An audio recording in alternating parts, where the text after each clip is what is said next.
দক্ষিণ চীন সাগরের বিতর্কিত জলসীমার আকাশপথে চায়না যুদ্ধবিমানের টহলের ভিডিও প্রকাশ করেছে বেইজিং। মার্কিন যুক্তরাষ্ট্র ও ফিলিপিন্সে সাম্প্রতিক যৌথ সামরিক মহড়ার পর এই এলাকায় নৌ ও আকাশ টহল জোরদার করেছে চীনের সেনাবাহিনী। বেইজিং বলছে, জাতীয় নিরাপত্তা ও আঞ্চলিক স্থিতিশীলতা রক্ষায় এ পদক্ষেপ নেওয়া হয়েছে।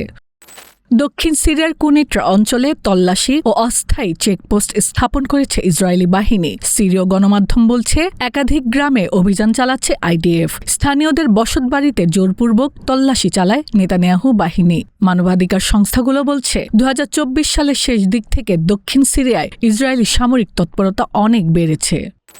ইন্দোনেশিয়ার পশ্চিম জাভার বেকাসিতে দেখা দিয়েছে ভয়াবহ বন্যা। পানির নিচে তলিয়ে গেছে কয়েকটি গ্রাম। স্থানীয় চিতারুম নদীর বাঁধ ভেঙে 1 মিটার পর্যন্ত পানি উঠায় নৌকা ও ভেলায় চলাচল করতে বাধ্য হচ্ছেন হাজারো মানুষ।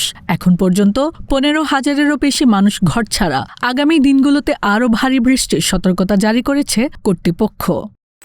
ইন্দোনেশিয়ার বালেরেজো গ্রামের এক বাসিন্দা নুরুল ইউদিয়াওয়ান ভীমরুলের সাথে করেছেন বন্ধুত্ব। একটি ভীমরুলের বাসা ধ্বংস না করে উদ্ধার করে নিজের বাড়িতে নিরাপদে রেখেছেন। খালি প্লাস্টিক ও তুলা ব্যবহার করে তিনি সাহসিকতার সঙ্গে বাসা সরিয়ে নেন, যা দেখে অবাক স্থানীয়রা। সামাজিক যোগাযোগ মাধ্যমে ভীমরুলকে নিয়ে সচেতনতা বাড়াচ্ছেন এই তরুণ।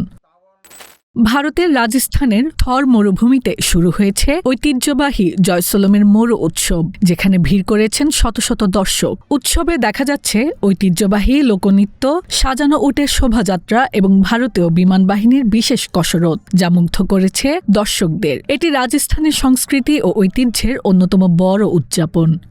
ভারতের উত্তরাখণ্ডের হরিদ্বারে মাঘী পূর্ণিমার দিন উপলক্ষে হাজারো ভক্ত গঙ্গা নদীতে পবিত্র স্নান করেছেন।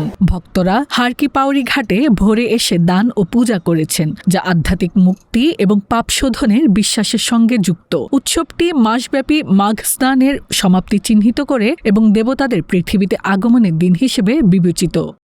হাসনা আক্তার, দিনকাল ডিজিটাল।